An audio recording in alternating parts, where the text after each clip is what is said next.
Hello everyone, श्राद्ध पक्ष की बहुत बहुत शुभकामनाएं। दोस्तों, श्राद्ध पक्ष में जिसे पितृपक्ष भी कहा जाता है, भाद्रपद मास के पूर्णिमा से शुरू होकर और आश्विन मास की अमावस्या तक चलता है। इस दौरान दोस्तों लोग अपने पूर्वजों की आत्मा की शांति के लिए तर्पण करते हैं, पिंडदान करते हैं और श्राद्ध जैसे क्रम करते हैं।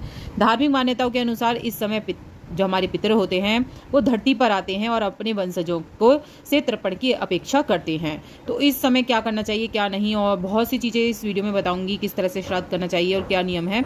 वीडियो पर लगे तो लाइक सब्सक्राइब जरूर कर लीजिएगा। दोस्तों, श्राद्ध अगर आप जिस दिन कर रहे हैं उस दिन याद रखें कि मांसाहार का सेवन उस दिन घर में ना हो और उस दिन घर में बैगन भी ना बनाए, प्याज, लहसुन, बासी भोजन या सफ़ेद तिल या फिर मूली, लौकी, काला नमक, सत्तू, जीरा, मसूर की दाल, सरसों का साग, चना आदि ना बनाएं।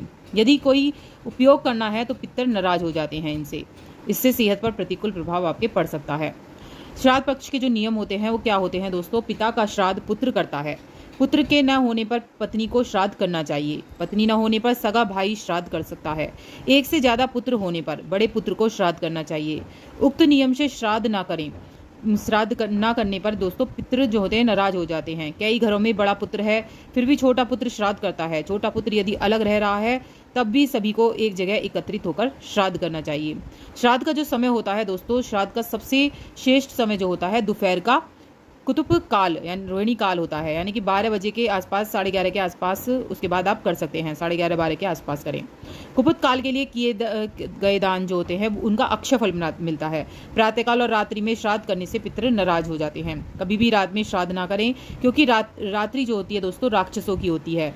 दोनों संध्याओं के समय भी श्राद्ध क्रम नहीं करना चाहिए। और श्राद्ध करने के समय जो है शराब नहीं पीना चाहिए, मांसाहार नहीं खाना चाहिए। बहुत से लोग क्या करते हैं कि श्राद्ध हमारे पितरों को जो पसंद है वो करेंगे तो शराब ले आते हैं, ये सब चीज़ें ले आते हैं, लेकिन ये चीज़ें नहीं करना। लहसुन, प्याज, नॉनवेज कुछ नहीं बनाना है और झूठ भी नहीं बोलना है। श्राद्ध के दौरान मांगलिक कार्य नहीं किए जाते हैं, जैसे इस विवाह है, सगाई है, गृह प्रवेश है या जो शुभारंभ काम है वो नहीं करे जाते हैं। कपड़े खरीदें या ना खरीदें, आप कपड़े अगर ज़रूरी है तो खरीदें, लेकिन श्राद्ध वाले दिन तो बिल्कुल भी आपको नहीं, कुछ भी चीज़ें नहीं खरीदनी है। इन चीज़ों का आपको पालन करना है। श्राद्ध के में आपको कुछ अन्य जैसे होते हैं मसूर, राजमा, चना, अलसी और बासी भोजन जो होता है, समुद्र जल से बना हुआ नमक जो होता है, या भैंस, हिरनी, ऊँटनी का दूध या भेड़ का दूध, तो ये वर्जित होता है। भैंस का दूध भी वर्जित बताया गया है, इसलिए गाय का दूध ही प्रयोग करें खीर वगैरह बनाने में।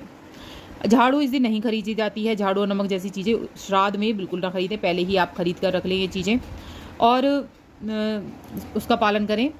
लंबी यात्रा से आपको बचना है और किसी का अपमान ना करें, झूठ ना बोलें, बाल नाखून आपको नहीं कटवाने हैं। आप पहले ही इन चीज़ों को करके रखें, लड़ाई झगड़ा ना करें। 2026 2025 दोनों के ही बताऊंगी श्राद्ध। तो 2025 में 7 सितंबर से शुरू होकर 21 सितंबर तक चलने वाले हैं। 16 दिन की अवधि होगी। 2026 में 27 सितंबर से 10 अक्टूबर तक चलेंगे श्राद्ध। तो वीडियो पे लगे तो लाइक सब्सक्राइब जरूर करेगा।